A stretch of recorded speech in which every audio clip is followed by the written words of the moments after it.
The Jesse Kelly Show. Let's have some fun.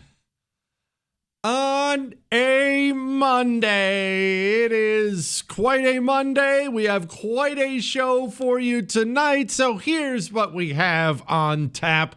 Gonna be a doozy as we still sift through things and try to patch things up, figure out where we're at and everything else in this country. First, Medal of Honor Monday's coming up 1 hour from now. We will honor a hero, talk about his deeds, no question about that.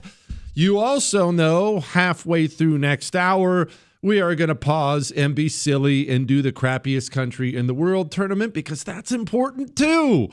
It's Niger versus Somalia tonight. You still have time to get your vote in on the Jesse Kelly Show Twitter page if you so desire. Right now, Somalia appears to be running away with the thing.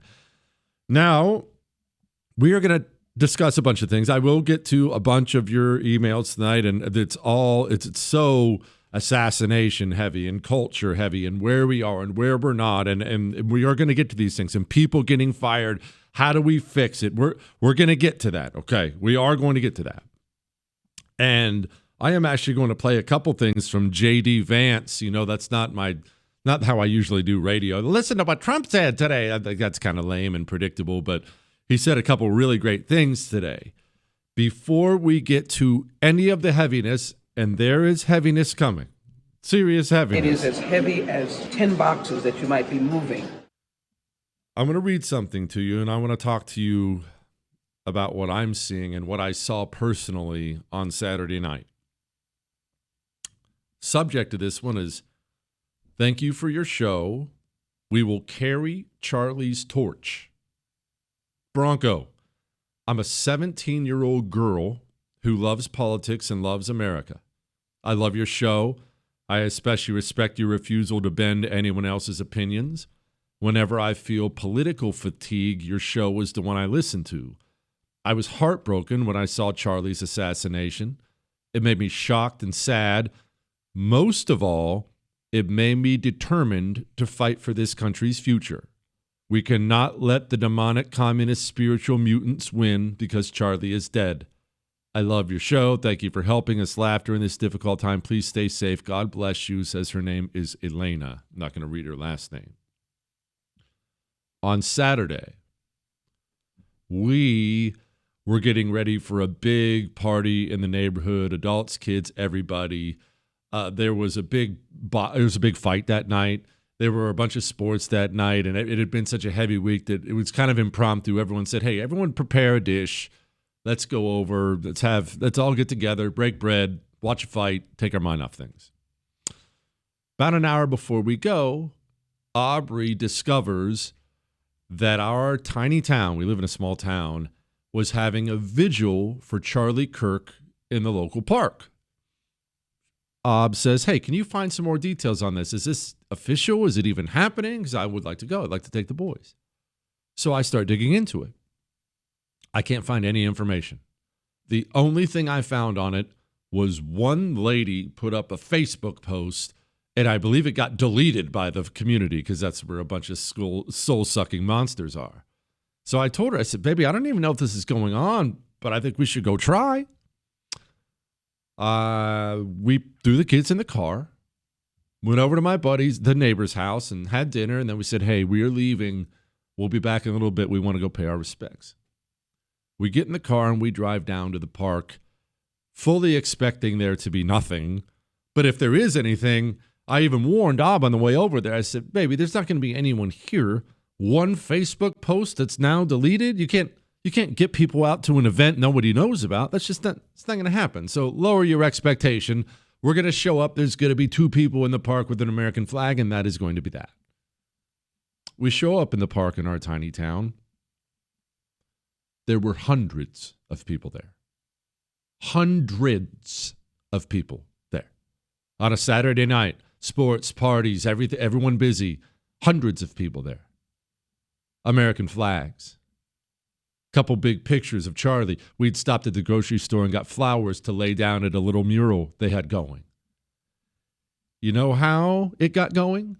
A young couple, girlfriend and boyfriend, they threw up the Facebook post And they brought a megaphone so small nobody could hear, and they got on and they said, "I'm so sorry. We didn't know anyone even saw it or was going to show up." And they had an army of people there. Then they opened it up. They opened it up to everybody. Anyone want to speak? Anyone want to pray? Anyone want to say anything? It's not our event. We're not political people. We're just, we wanted to honor him. And they opened it up. People began to speak. Not one or two. People were not hiding at home afraid. There was a lot of sadness, no question. But there was such resolve. And the people speaking, I want to clarify, yes, some were older. Some were middle age. Some were children. When I say children, one little girl got up there and grabbed that megaphone. I'm not great at ages, especially with little kids. If she was 8 years old, I'd be shocked. A young, tiny little thing got up and spoke boldly about what we're up against, about God. One young man, 19 years old. 19 years old, looked like he'd just come from practice of some kind. 19 years old, very clearly had never spoken in front of people ever, grabbed that microphone and spoke for 5 minutes about how he now intends to use his life to fight for this country and fight for what is right. I can't count how many people got up and said, "I'm going to church." It was Saturday night. "I'm going to church tomorrow. I haven't been to church in years. I've never been. I'm going to church tomorrow." People are rising. Maybe you are rising. But it is happening across this country, a revival, a political and spiritual revival that I have never seen in my lifetime, including after 9/11. I have never seen this level of resolve from the right, no fear of people wanting to get involved, get in the fight now, not out of it. Not people saying, "I'm scared, there are killers out there." People saying, "Bring it on, I'm ready. Here I am, send me." That mentality is spreading like wildfire in the wake of this terrible thing happening in the country. And don't think that this is all going to be sunshine and roses. We're going to talk about some really ugly things here in just a couple minutes. But I wanted to emphasize to you, along with all the ugliness out there, all the violence and ugliness and rhetoric and screaming and all the horrible things the communists are doing, the people on the right are rising up with a purpose, and not just older people, not just middle-aged people. Young people have had enough of this. And that is how we win in the end. A revival like that gives us more victory than presidential elections, than winning back the House, than taking back the Senate. If normal people are prompted to action, to get off the couch, get involved, and dedicate themselves to fighting for this wonderful country we love, then I don't need to know anything else. I don't need to know about the next election or the border or taxes or spending or abortion. I don't need to know anything else. I know we will win. The secret ingredient is normies getting involved. The secret ingredient, to be honest, is normies stopping with that nonsense. Stopping being normies, start being informed and involved, and start being part of the cause. And that is happening in so many amazing ways. That was my tiny town. There were seas of people this weekend at vigils all across the country. Not hiding at home, not afraid, standing up boldly. And let me finish this with this, because we are going to get into some dark stuff. We're going to talk about what J.D. Vance said and social media and things like that. But let me finish this little rant with this. I've had a lot of people say to me that, "Hey, Jesse, I'd like to get involved. I'd like to continue this work. I'd like to start this work, but I'm a, quote, nobody." Seen that a lot. "I'm just a nobody," or I would. "I'm just a nobody." You didn't know who Charlie Kirk was 10 years ago. because he was a, quote, nobody. He got involved, started doing the work. Now, not across America, across the planet, his name is known and spoken of with reverence. 10 years ago, you didn't know who he was. You are not a nobody. You have a calling and a purpose. Find it. Doesn't mean it's speaking on college campus. Maybe that's not your thing. I know people who do patriotic paintings, right? I don't know what your thing is. Don't say you're a nobody. If you are finding a burning inside of you to get involved, then get involved. Bounce around to a few things. You'll find your thing. All right? All right. Let's talk about what the vice president said and more.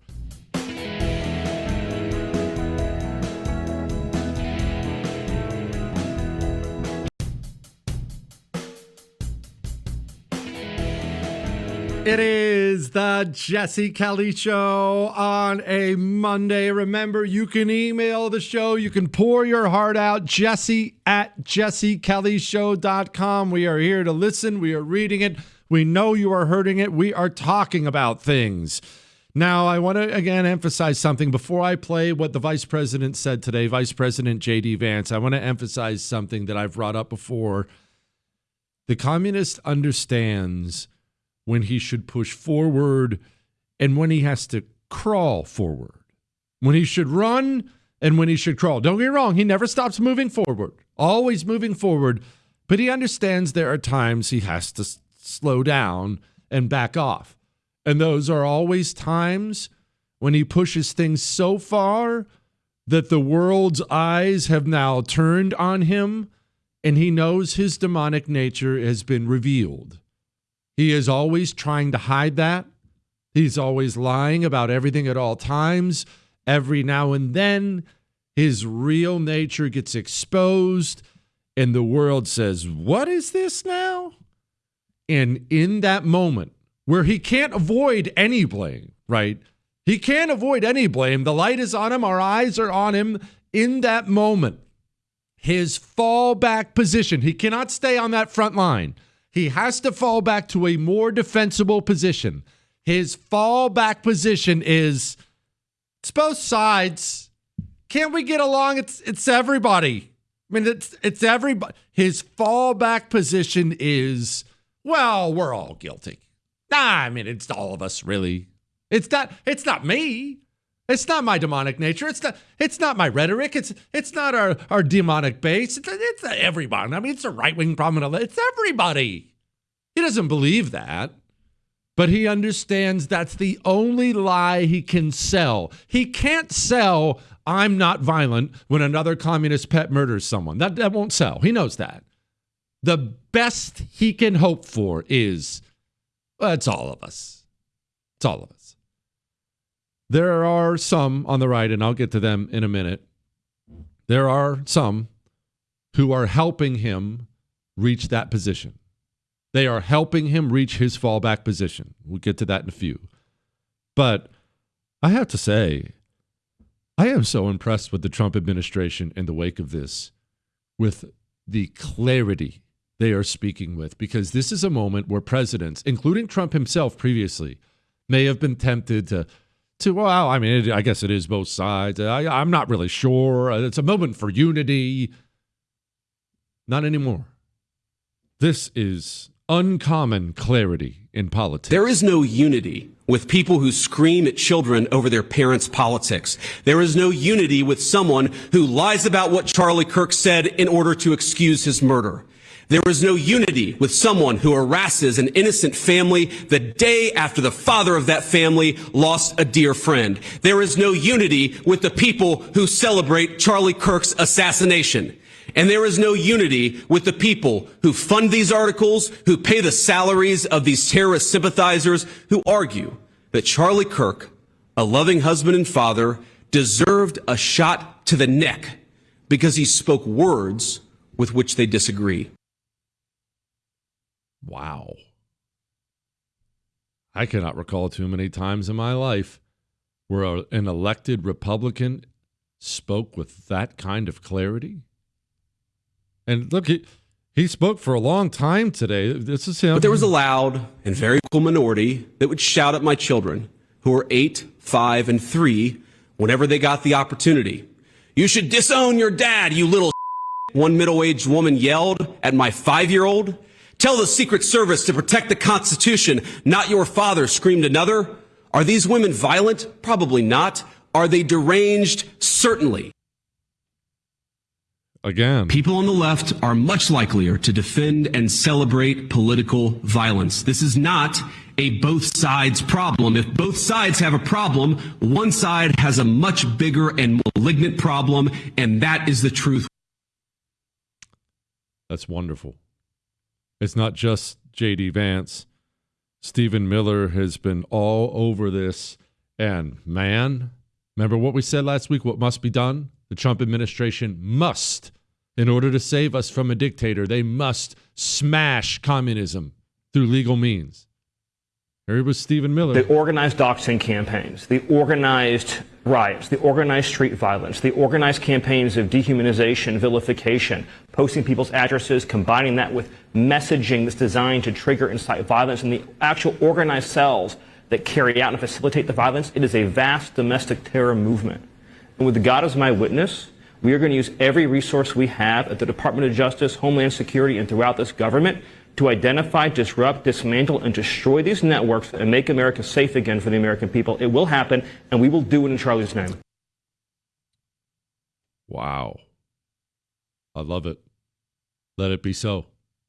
Anyone listening right now in the administration, if you need our help for any reason, we are in. It's time to pull communism out by the roots, defund it, dismantle it. It is an illegal movement.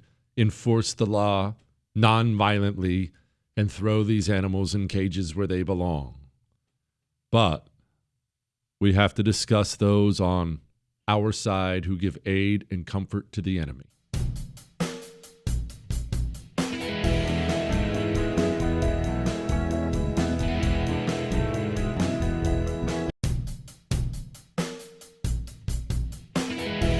It is the Jesse Kelly Show on a Monday, a heavy Monday. I get it, but we got Medal of Honor Monday coming up a half hour from now. Our crappiest country in the world tournament continues an hour from now, and we'll get to your emails and things like that. We have to discuss, though, traitors in our midst.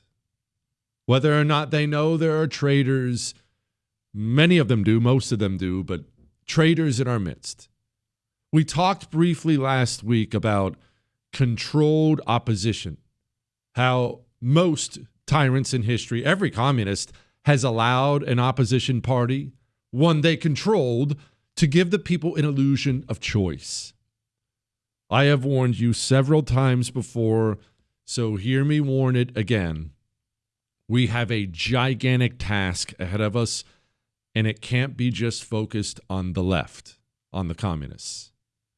Our task is this: recognizing that there is a small cabal of red state Republicans who exist in their seat to save communists from final destruction.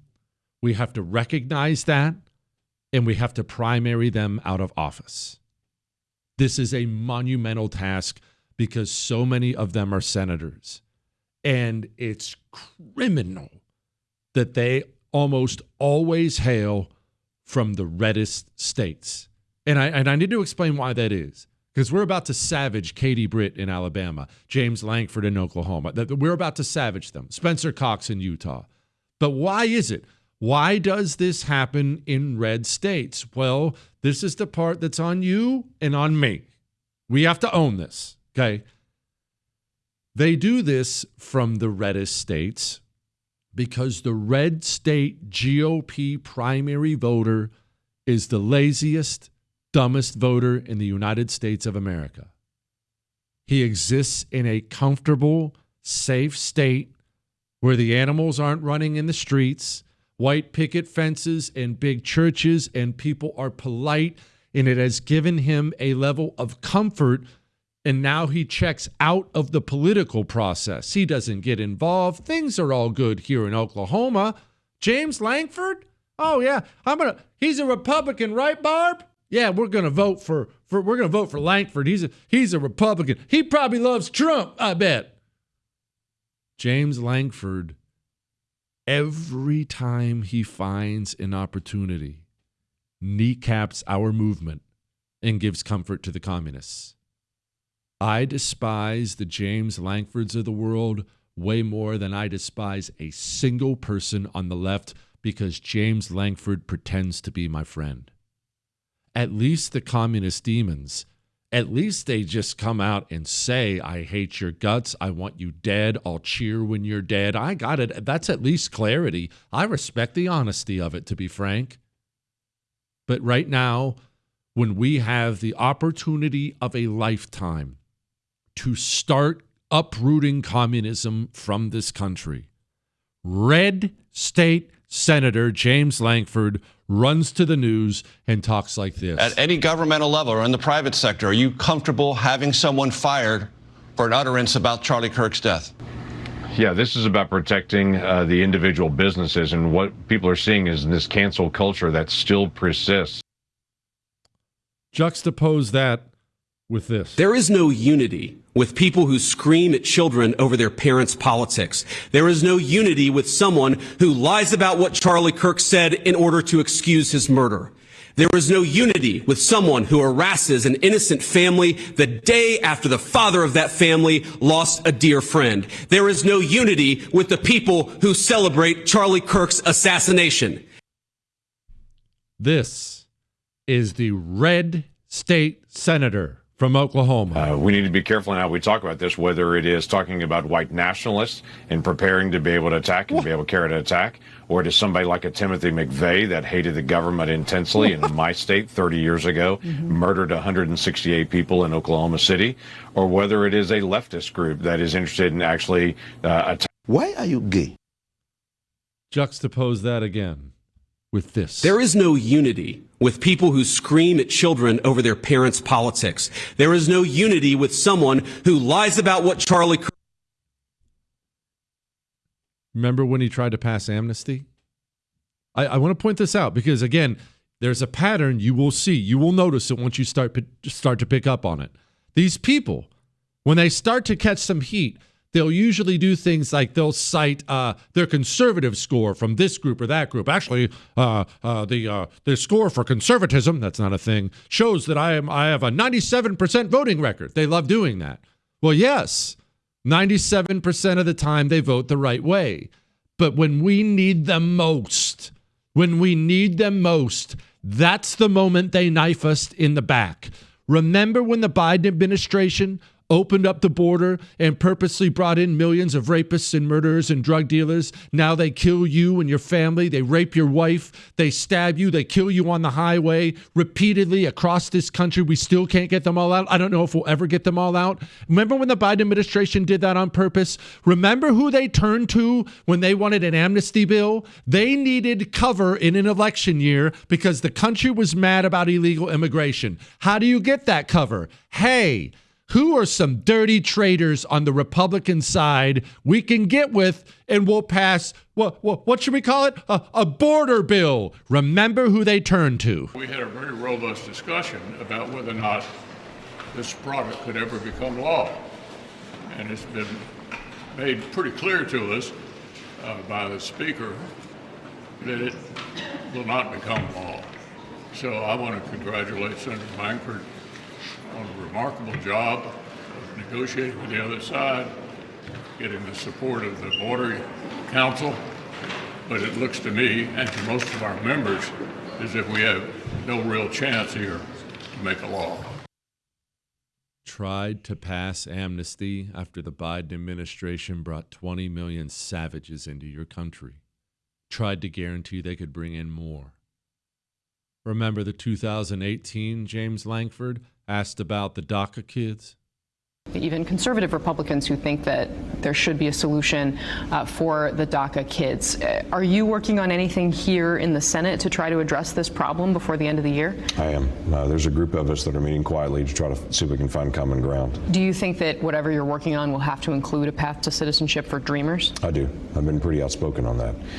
For even last September, Senator Tillis and I both put out a proposal to get citizenship for those individuals that are in the DACA program or were eligible for the DACA program. This is on you and me. You know that. We have work to do. It's not just James Langford. Here's Senator Katie Britt of Alabama trying to help the communists reach their fallback position. It's just unthinkable that this is happening in the United States of America. And so the time for unity, the time for peace, it is now. What did you just say? They not only murdered one of our leaders, Democrats coast to coast have spent days justifying it and cheering it, and red state senators from our reddest states are out there running cover for them now. You and I have to fix this problem.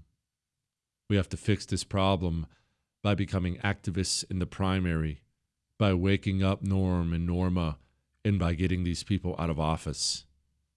I will only vote for people who speak like this. There is no unity with people who scream at children over their parents' politics. There is no unity with someone who lies about what Charlie Kirk said in order to excuse his murder. There is no unity with someone who harasses an innocent family the day after the father of that family lost a dear friend. There is no unity with the people who celebrate Charlie Kirk's assassination. And there is no unity with the people who fund these articles, who pay the salaries of these terrorist sympathizers, who argue that Charlie Kirk, a loving husband and father, deserved a shot to the neck because he spoke words with which they disagree. No unity. We do not unite with evil. We destroy it completely. We will talk some more about many things in a moment.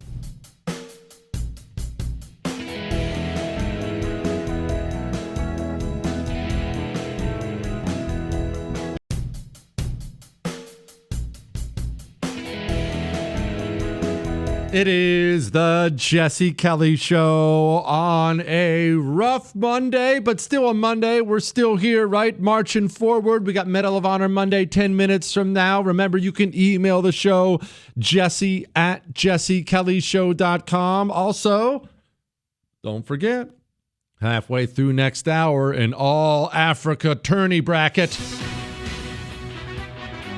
It's the 2025 crappiest country in the world competition.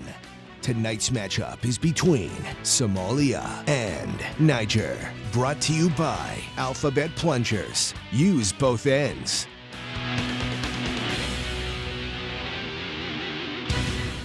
Shout out to Alphabet Plungers for sponsoring this wonderful event. Now, let's give a little law enforcement update, shall we?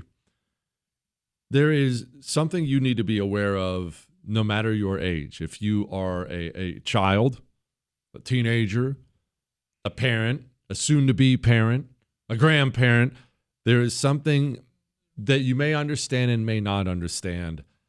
I have learned about it mostly, honestly, from my sons more than anything. Yes, I have law enforcement sources and things like that, but I've learned about it mostly from my sons. But it is this. Online, the internet, is incredibly powerful, as you know. A world of endless knowledge is sitting there on the internet, in your phone, on your computer. And it can be used as an incredible force for good and has been used a million times as an incredible force for good. But it can also be as dark as you can possibly imagine. Darker than you can imagine. And yourself, your child, your grandchild, you need to be very, very, very careful with it. Think about it this way. Think about it this way. You're standing in the middle of a crossroad. The road goes 4 different directions. Two of those directions can be very positive. The other two descend into hell. And hell isn't advertised as a destination on the two directions, but that's where you end up. That's what this very dark online world can become and has become. And it's a place where people who have lost their minds and lost their soul, they find each other on there, and they essentially whip each other up into a frenzy and radicalize each other. I will tell you, Discord. Does your child have Discord? I'm not telling you to delete Discord. I'm not saying that at all. My child, I think he used to. I don't think he does anymore. But Discord is a place where people will go and they'll chat about things. They'll form groups online. They'll chat about things. Now, I want to make sure I'm crystal clear on this. It's sports talk. It's video game talk. It's everything. Food, you name it. But also, just like I said, it's not all sports and video game talk. There are dark, dark, dark roads where these demons find each other, whip each other up into a frenzy, and it's an ugly place. What is it? Robux, Cliss? Roblox, that's it. Roblox is another one that my kids have warned me about. It's all these games. The little kids play the games. Yes, who do you think's in there playing the games with the little kids? Listen to Kash Patel speaking about Discord. Going back to the group chats real quick, there's more than 20 individuals. But this is a great point. I want to lay out how this works. People think we can just get in these group chats and immediately find out who's in them. And there are scores of people in this Discord chat room. But we have to effectuate legal process. We have to go out there with search warrants so that if prosecutors want to later use this evidence, it's not tainted by being illegally obtained. We, the FBI, are running the investigation pointedly on the Discord chat group. There are scores of individuals that are going to be spoken to. Scores of them. And this is one group. There are legions of them across the internet. And I know you're saying, Jesse, I'm fine, or my kid is fine, or right now they are. Have you spoken to them about it? I have extensively. That phone in your hands can lead you right to hell, can lead you down a very dark road where it'll start slowly and then whip up really fast. By all accounts, that assassin, he was a normal kid 2 years ago. 2 years ago, a 20-year-old normal kid, 2 years in these chat rooms, 2 years traveling down this road. He's now an internationally vilified murderer who will either go to the electric chair or however Utah kills people, or will spend the rest of his life in prison without the possibility of parole, life over, family ruined. 2 years in these rooms, in these internet chat rooms. Speak to your children boldly about it. Don't tiptoe around it. I'm not really sure. No. Who are you talking to? What's going on? I want to know. If you have to go look, go look. If you're worried about your kid, take the computer and throw it in the ocean. It is that bad out there. And they have formed terror cells, as we've discussed before. Radical, oftentimes tranny terror cells. Oh, and something else I should mention. You think there aren't foreign enemies of this country involved in these anonymous groups? If you're, let's say, China, do you think it would be beneficial to your cause to get in one of these groups and push these young men, young women into doing something horrible, to ripping up this country? Of course it would. This is a word of warning, a word of caution. Careful with yourself, with your children, with your grandchildren. A very dangerous world out there, all right? All right. Let's go do a Medal of Honor Monday. Let's check out of here on this stuff for a little bit. Medal of Honor Monday.